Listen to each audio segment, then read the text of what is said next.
Hello les amis, je vous retrouve pour une nouvelle vidéo sur le football européen et sur la Ligue des Champions 2024-2025 et je vais vous présenter le match Atalanta de Bergame contre Arsenal. C'est un match qui a lieu ce jeudi 19 septembre 2024 à 21 h pour le compte de la première journée de cette nouvelle Ligue des Champions.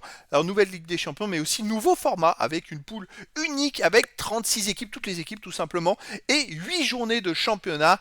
Je vais revenir un petit peu sur ce nouveau format en donnant les grandes lignes, les grandes informations. On verra aussi le calendrier dans cette compétition de l'Atalanta de Bergame et d'Arsenal. Puis on enchaînera par les 10 derniers résultats, toutes compétitions confondues, les stats, et on terminera par les compositions d'équipes et tactiques éventuelles, ce qui nous permettra d'avoir une idée, une tendance à cette rencontre.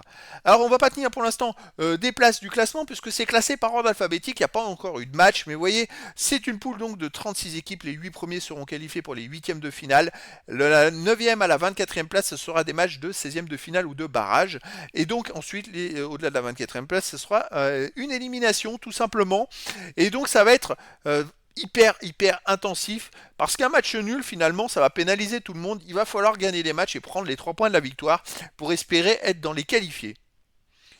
Alors au niveau du calendrier pour l'Atalanta de Bergame, premier match à domicile contre Arsenal, ensuite à l'extérieur au Shakhtar Donetsk, puis à domicile contre le Celtic Glasgow, à l'extérieur à Stuttgart, à l'extérieur à Young Boys Bern, puis à domicile contre le Real Madrid, contre Sturm Graz, et à l'extérieur au FC Barcelone. Donc un calendrier quand même plutôt compliqué, où dedans il y a quand même Arsenal, le Real Madrid et Barcelone. De son côté, Arsenal commence donc à l'extérieur à Atalanta Bergame, va recevoir ensuite le Paris Saint-Germain, il ira jouer à domicile contre le Shakhtar Donetsk, ira à l'Inter de Milan, au Sporting du Portugal, recevoir Monaco et Dynamo Zagreb, ira à Gijón.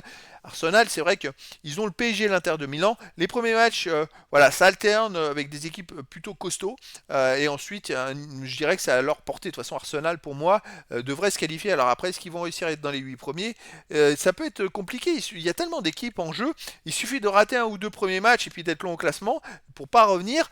Donc voilà, en tout cas, Arsenal reste quand même une équipe phare dans cette compétition. Alors, il y aura un classement des buteurs et un classement des passeurs, comme d'habitude, mais après les premiers matchs, ce sera plus intéressant. Les 10 derniers résultats, toutes compétitions confondues, Atalanta de Bergame, c'est 3 victoires à nul, 6 défaites, 16 buts marqués, 22 encaissés, moins 6 de différence de but. Les résultats sont pas terribles, hein. Alors effectivement, ils ont gagné la C3 en étant la seule équipe d'ailleurs à battre le Bayer Leverkusen de la saison dernière. Et puis, ils ont eu un peu de mal. Ils ont eu le match de Supercoupe de l'UEFA contre le Real Madrid perdu 2-0. Et puis après, ils ont commencé par un 4-0 en championnat de gagner. Puis après, ils ont perdu 2-1. Ils ont perdu 4-0 à l'Inter de Milan. Et après, ils ont gagné 3-2 contre la Fiorentina. C'est quand même une équipe, voilà. En championnat, ils ont quand même eu le manque de chance de jouer 3 fois de suite à l'extérieur pour commencer. Parce que le premier match à domicile, c'était contre la Fiorentina, ils ont gagné 3-2. C'est quand même une équipe très costaud à domicile, même si les matchs amicaux et le début de saison n'est pas extraordinaire. Mais pour moi, c'est une équipe qui est vraiment costaud, qui peut embêter Arsenal. Arsenal de son côté sur les 10 derniers matchs, 7 victoires de nul, 1 défaite, 18 buts marqués, 7 encaissés plus 11 de différence de but. Arsenal vient de faire une très belle victoire en championnat à l'extérieur à Tottenham, un but à 0. Sinon ils ont gagné aussi 2-0 à Aston Villa. Donc vous voyez, à l'extérieur, ils ont eu 2 matchs de première ligue chez des gros, parce que Aston Villa fait partie des 5 meilleurs. Tottenham entre 5e et 10e place, on va dire. Ils ont gagné les 2 fois et sans encaisser de but. C'est aussi pour ça que Arsenal, pour moi, est favori à l'Atalanta de Bergame. Je les verrais bien gagner d'un ou deux buts.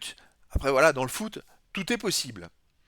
Au niveau des compositions d'équipe et tactiques pour l'Atalanta de Bergame, on aurait du 3-4-3 et gardien Karnesecki, défense Kosunu, Yen, De Roon, milieu de terrain Belanova, Ederson, Pasalic, Ruggieri, attaquant, De Ketelaere, Retegui et Lookman. Et pour Arsenal, on aurait du 4-3-3 et gardien Raya, défense White, Saliba, Gabriel Timber ou Zinchenko, milieu de terrain Partey, Jorginho, Rice, attaquant Saka, Havertz et Martinelli ou Trossard. Donc voilà, il y a quand même des super joueurs des deux côtés. Ça va être un match monstrueux. Je pense que ça va se jouer aussi collectivement. L'Atalanta de Bergame, c'est une équipe qui joue très bien collectivement. Arsenal également. Quelle équipe aura le meilleur collectif? Moi, je pencherais pour Arsenal. Mais après, voilà, dans le foot, tout est possible. Et donc les amis, je vous donne rendez-vous ce jeudi 19 septembre 2024 à 21 h pour le match de football de la première journée de la Ligue des Champions 2024-2025. L'Atalanta de Bergame reçoit Arsenal. Voilà les amis, je vous dis à très bientôt pour une nouvelle vidéo.